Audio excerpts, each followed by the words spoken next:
So we are really excited to be here with you. My name is Rachel Villanova. I'm the Supervisor of Science, Family Consumer Sciences, and Applied Technology for the district.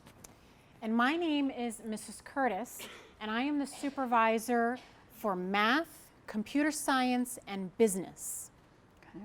And we're really excited. So we're going to introduce you, hot off the presses, a new program that's going to be starting this September for the high school students at both the high and the hills. You will be the first class who can complete this entire program called the STEM Pathways. So we're going to talk a little bit about STEM and what this program looks like so that if you're interested, you could begin to think about possibly signing up for it. Okay. So with your group or your partners around you, talk to each other. What is STEM? What do you think it means? Can I get everyone's attention? So what is STEM? What is STEM? Mm-hmm. Science, technology, engineering, and math. How many people knew what the acronym meant? Raise your hand. All right, that's great. Anything else that STEM means? I also heard a couple of students say, where's the art? Isn't it STEAM? Well, it is. We still, even though it doesn't say STEAM, we still include art in this pathway program. And we'll show you in a few minutes. So what types of jobs do you think about when you think about STEM careers? Again, talk to your neighbors, come up with some different jobs that you think about. Okay, I've heard a lot of great answers. Who would like to share out a job that they think is STEM job? Well, okay. How about what else? Engineering. Anybody else? Computer science. Computer science. Okay, what kind of jobs are in computer science? What do you think you could do with computer science as a job? Like software engineer. Software engineer? Programmer? Yes, I say? You can work at Apple. You could work at Apple or Google. You can code. Very good. Anything else? Any other jobs? Yep. Scientist. Scientist. Good. Okay. Okay. Great. So STEM is really dynamic. STEM is for everyone. It is engineering, it is scientists, but it's much, much more. You're going to notice if you look up here all the different types of careers. There's an animator. I have a friend that works out in California at Disney and Pixar, helped animate Wreck-It Ralph and Frozen 2.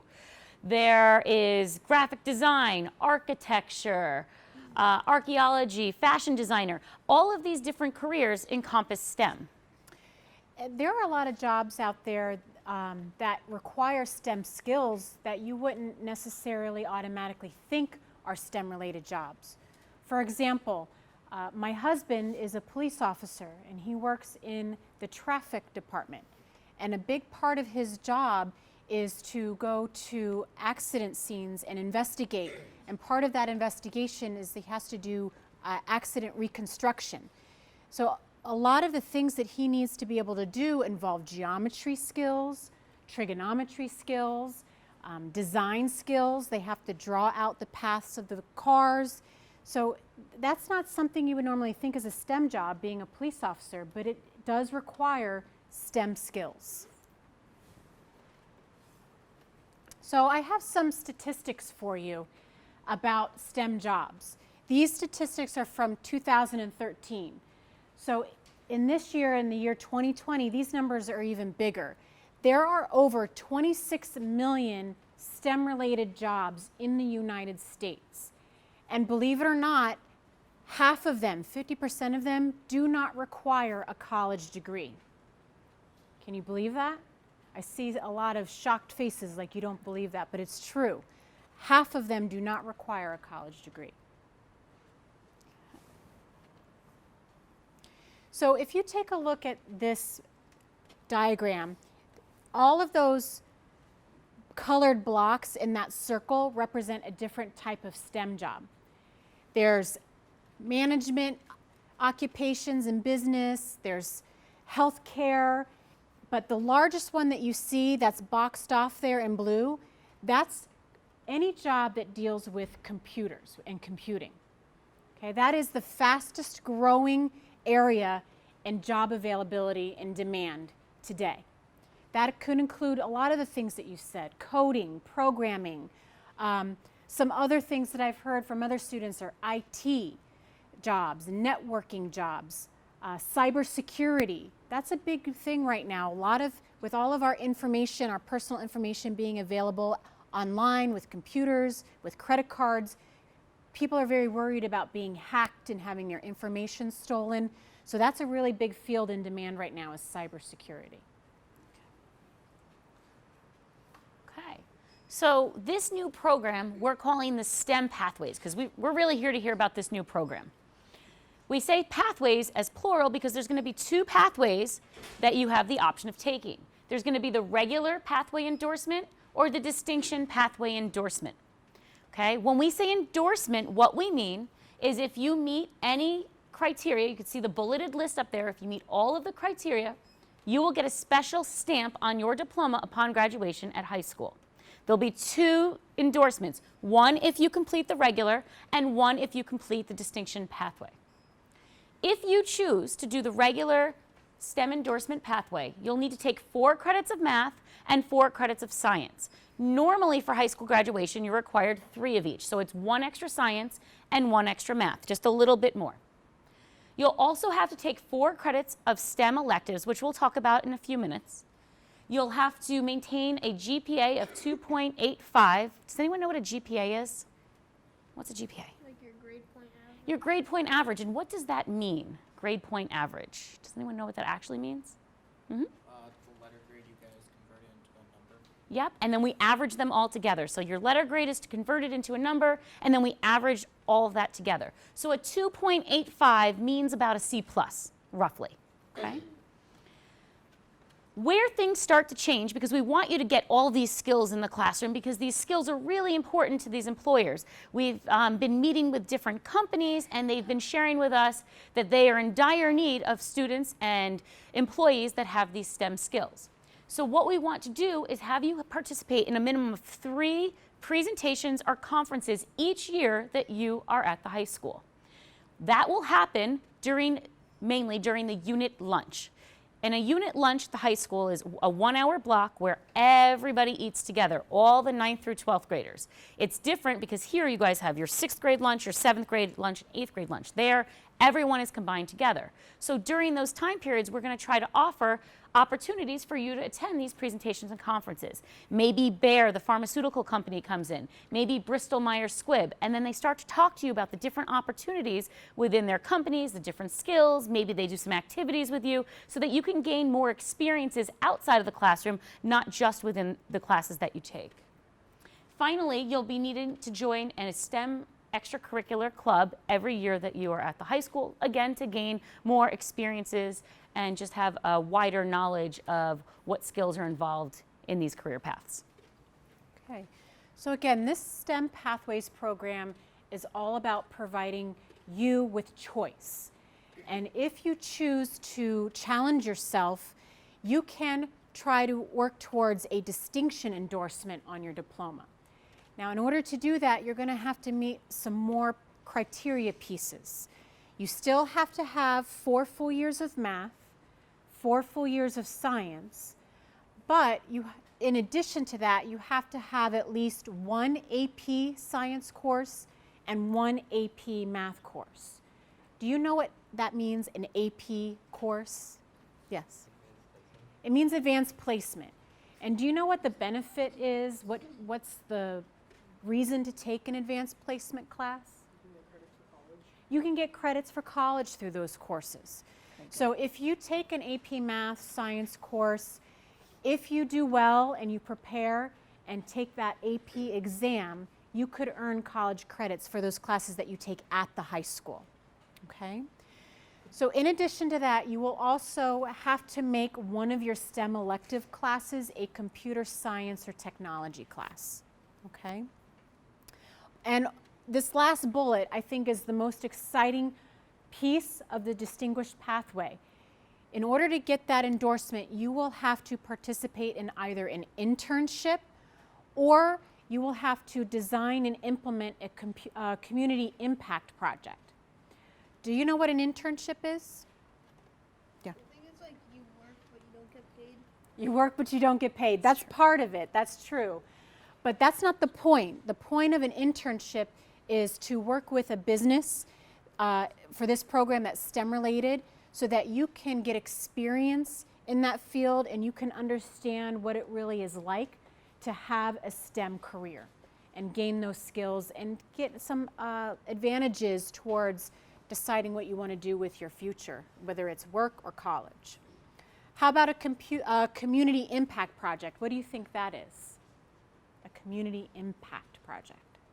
Any ideas? That's okay. A community, go ahead. Yeah. Good. Yeah, pretty much. It's a project that helps your community.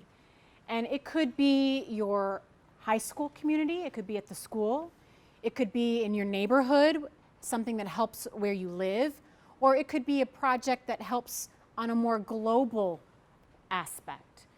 A good example would be when you go to the high school and you notice that their recycling program isn't doing what you think it should be doing. It isn't the best.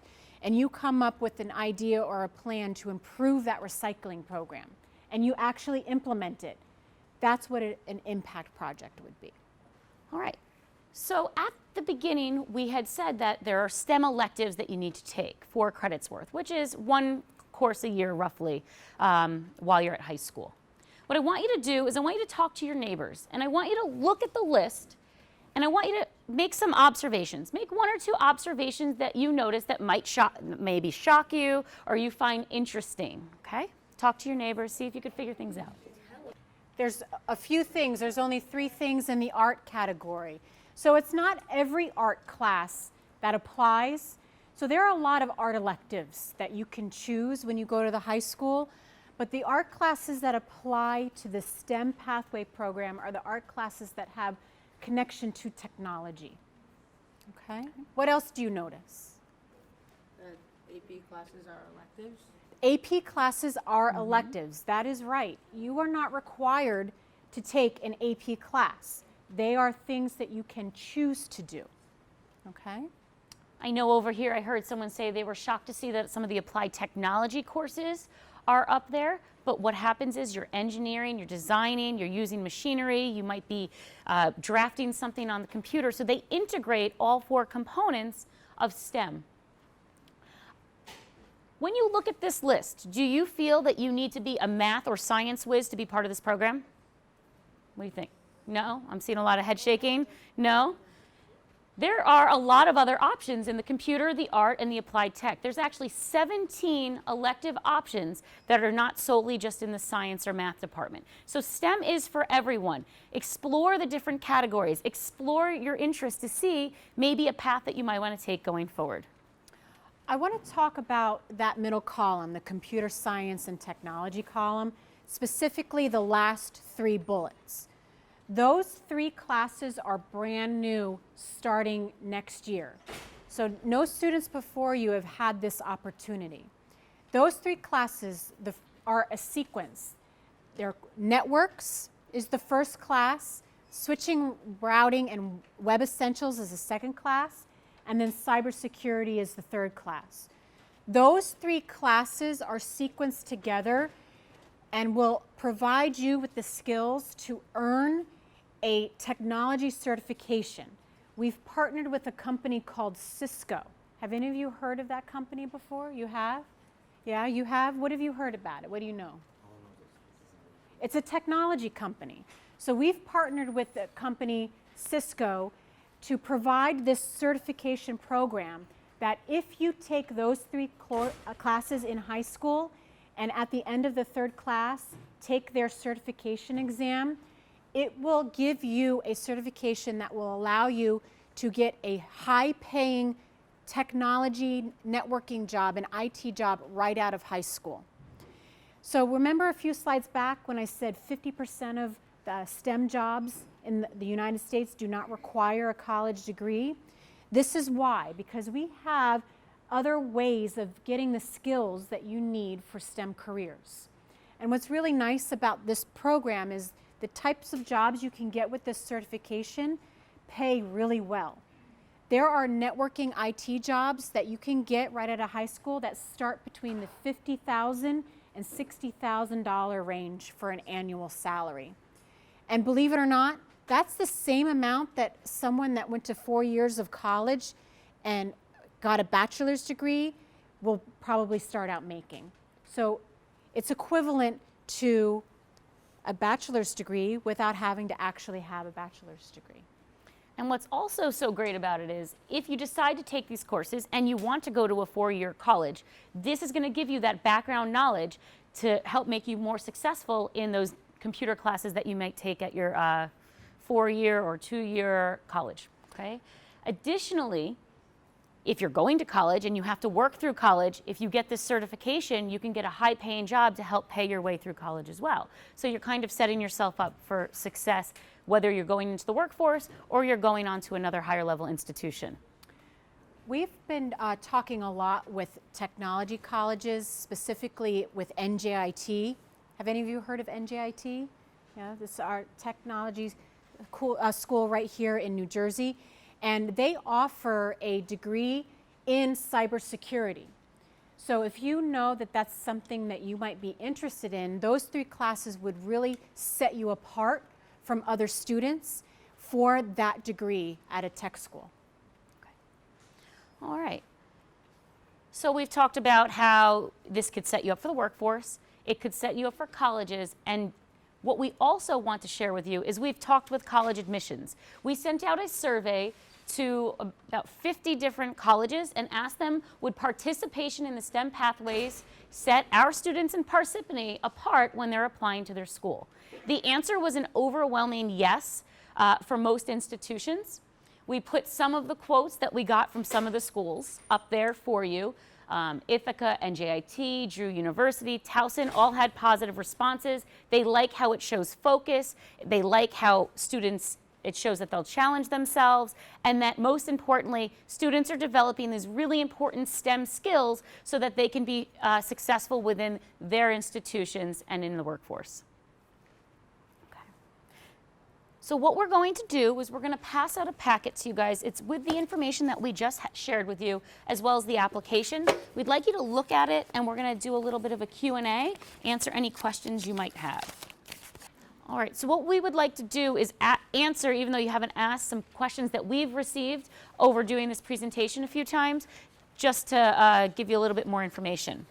So one of the most common questions we've got is, how is this program different from the VOTEC or the magnet program that some of you might have applied for? And one of the biggest differences is how we've structured this program. If you were to try to get into the STEM program with VOTEC, you have to take a test, you have to do an interview before you can get in, and only a very small percentage of students that apply get into that program. We've structured this so that it's available and open to all students. And the way that you earn that endorsement is by meeting all of those criteria pieces throughout your high school experience. And it really is all about what you choose. Another question that we've gotten often is, does the regular pathway set you apart from other students? And that is yes, 100% it will set you apart from other students, because you are going to have a transcript that says that you have engaged in all of these STEM activities, and it gives you a lot of information and skill on what it's going to need to have a STEM career. Another question that we get is, can I join this program when I'm in 11th grade or once I've started high school? The answer is no. You're going to need to join by April 15th before your freshman year. When we looked at the criteria, there were things that you need to do each year. So in order to keep up with that, you need to enroll as a freshman. However, I strongly suggest, if you even have a small interest, to fill out the application and join. Because let's say you start the program and then you decide, you know what, this isn't for me. That's okay. You can withdraw at any point at no penalty and no consequence. All right? You can't enroll at any point, but you may withdraw at any point. And another question that I've got a lot is about what math class you have to be in. Do you have to be in advanced math to be a part of this STEM program? And the answer is no. Whatever math class you're in now, you can participate in the STEM Pathway program. And then you do not have to double up in math either. You have to have 1 year of math, one class each year. Your STEM electives do not have to be math classes. They can be computer science, science, technology, art, any of those other choices. Okay? And if you guys look at the last page of this packet, it's the application. You're going to notice that there's no place on here for you to decide right now if you want to do the distinction pathway or the regular pathway. And that's on purpose. There's supposed to be flexibility, there's supposed to be choice. What endorsement you get on your diploma is based on your actions and what you accomplish. If by the end of your senior year you've accomplished everything in the regular category, that's the one that you get. If you can accomplish the stuff in the distinction category, that is the one that you get. You do not have to make your decision today. You might have to plan your courses as you go through high school, but you don't have to make your decision right now. Okay? Yes.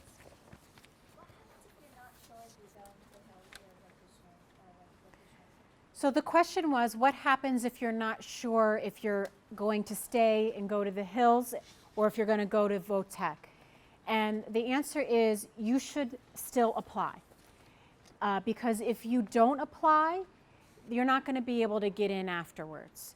So if you did apply to VOTEC and you want to apply to this, that you should do that. Okay? Do we have any other questions? Yep. If you apply, is there a guarantee you get in, or is it only a certain number of people that get in? If you apply, you get in. The only thing that will make you not a part of the program is if you decide that you don't want to do it anymore, or if through your years in the high school you don't meet those criteria. Okay? Great question. Anyone else? All right, well, we'd like to thank you for your time. If you have any other questions, feel free to reach out or have your teachers email us. We're more than happy to answer them for you. All right. Have a great weekend. Thank you. Thank you.